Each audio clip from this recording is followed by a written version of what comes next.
우리 효과적인 묵상을 돕기 위해 한자리에 모이게 된 우리 묵상의 사람들입니다. 이번 영상은 하박국서인데요. 목사님, 하박국서는 3장밖에 되지 않는데요. 이 하박국서를 어떻게 묵상하면 좋을까요? 하박국서는 멸망하지 않을 것 같은 이 바벨론의 멸망을 예언한 우리 선지자입니다.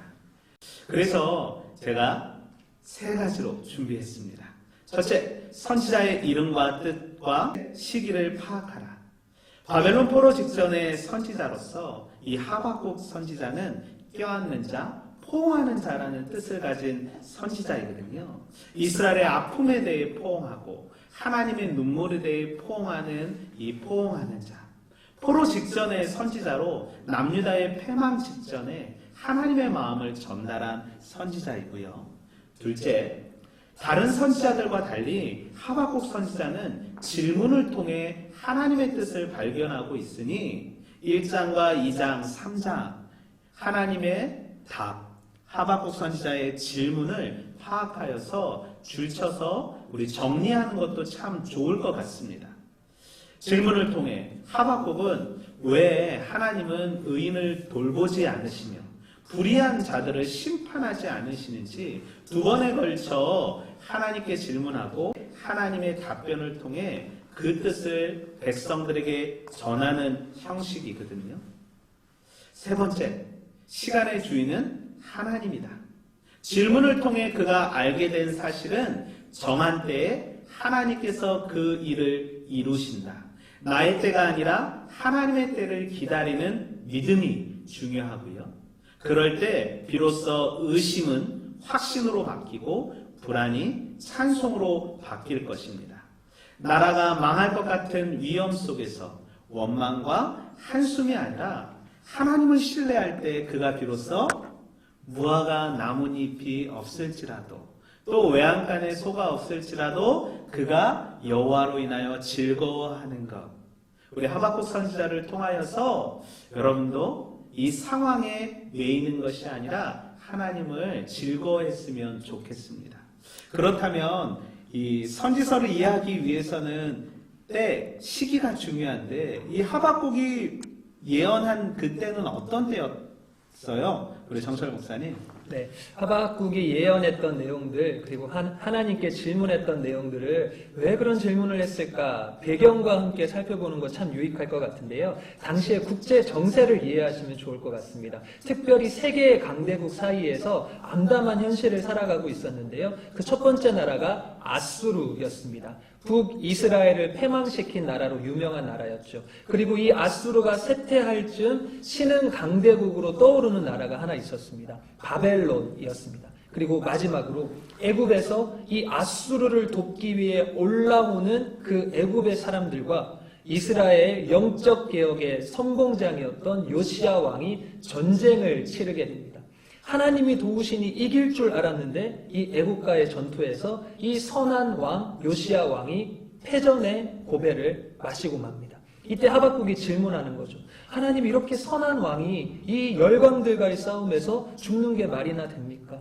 선한 사람이 악인들로 인하여 고통받는 것이 바람직한 것입니까? 이 국제 정세 속에서, 배경 속에서 하박국을 이해하면 큰 유익이 있을 것 같습니다.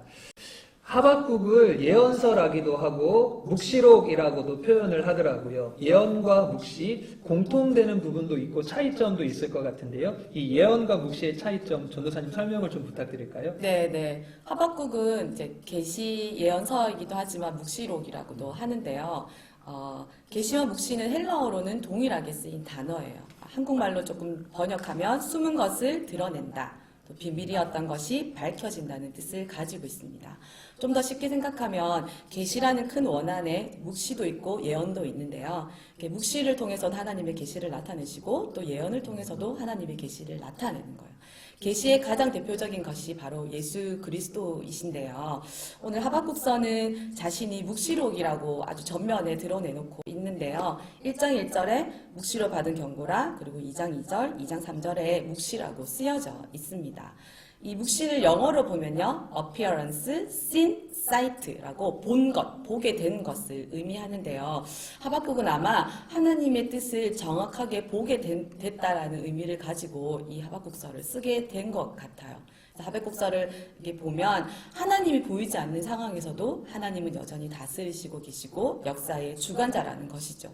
그래서 악인은 반드시 멸망할 것이기 때문에 하나님이 살아계시고 하나님이 여전히 다스리고 계시다라는 그 믿음을 가지고 이 어려운 시기를 잘 버텨내면 좋겠다라는 아주 선명한 하나님의 뜻을 가지고 있는 묵시책인 것 같아요.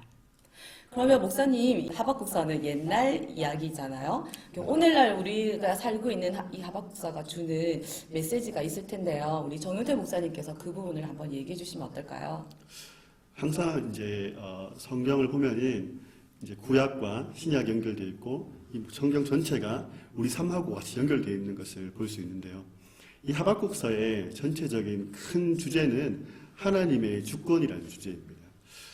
이 악한 유다를 심판하지 않으시는 하나님의 그런 행동에 대해서 의문을 가지고 또 한편으로는 이 유다를 더 악한 바벨론을 통해서 멸망시킨다는 하나님의 계획에 대해서 이 하박국이 강력한 의문을 제시하면서 왜 그렇게 하십니까? 라고 물었을 때 하나님께서 이 하나님의 때가 되었을 때 내가 반드시 그것을 이루리라 이렇게 말씀을 하시는데 이게 하나님의 주권을 대변해 주는 말씀이죠.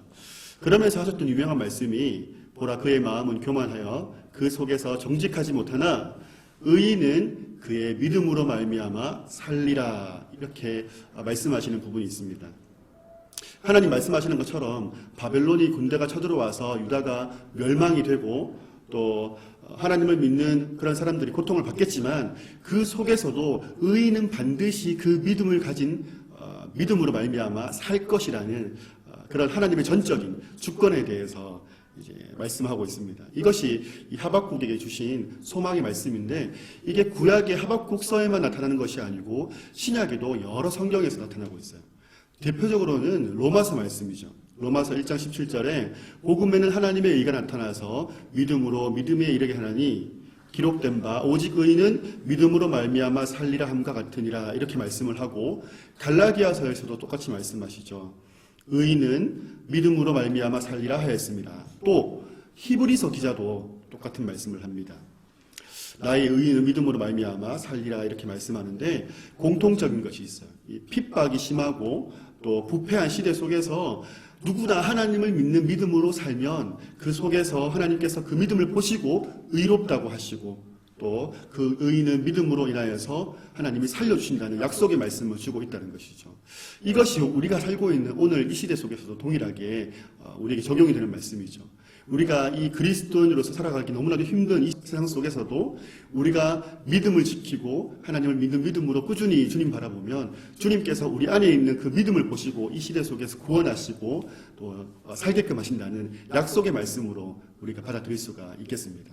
이게 하박국서가 주는 가장 큰 메시지인 것 같아요. 3장밖에 안 되는데 깊은 의미가 담겨 있고 뜻이 담겨 있네요. 여러분 어떠세요? 하박국 우리 며칠밖에 되어지지 않지만 하박국서를 통하여서 하나님의 마음을 이 세상을 품는 여러분들 되길 소망합니다. 여러분도 묵사하세요.